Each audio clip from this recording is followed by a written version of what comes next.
আজ থেকে 2 বছর পরে যারা ফ্রি ফায়ার খেলা শুরু করবে তারা কখনো জানবেই না যে বাংলাদেশের সিজন 2 এর প্রো প্লেয়ার নামেও কেউ একজন ছিল। হ্যাকারের মতো গেম প্লে দেওয়ার কথা বলে বটের মতো মার খেয়ে লবিতে চলে আসার মতো হাস্যরসিক কেউ একজন ছিল। তখনকার মানুষ জানতেই পারবে না যে এই মানুষটা একসময় ফ্রি ফায়ারের লিজেন্ড ছিল। মানুষ তখন তাকে পাবজির ইউটিউবার হিসেবে চিনবে। গেমিং উইথ তালহা নামের সাথে ফ্রি ফায়ার গেমের অস্তিত্ব হয়তো মুছেই যাবে। হ্যাঁ, নিউ প্লেয়াররা যখন প্রশ্ন করবে এই মানুষটাকে, তখন ওল্ড প্লেয়াররা জবাব না দিয়ে মুচকি হেসে চলে যাবে। আজ থেকে 2 বছর পর মানে 2028 সালে মানুষ হাজারো গেমিং ফানি ক্রিয়েটার পাবে আর আমাদের এই চিরচেনা মানুষটাকেও ভুলে যাবে। 2018 থেকে যার ভিডিও দেখে এই পর্যন্ত আসা, তাকে হয়তো আর কখনো ট্রিপস অ্যান্ড ট্রিক্স নিয়ে বারমুডা ম্যাপে নামতে দেখা যাবে না।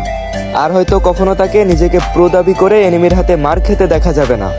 এখন তার দেখা না পেয়ে ম্যাপের এনিমিগুলো আফসোস করে।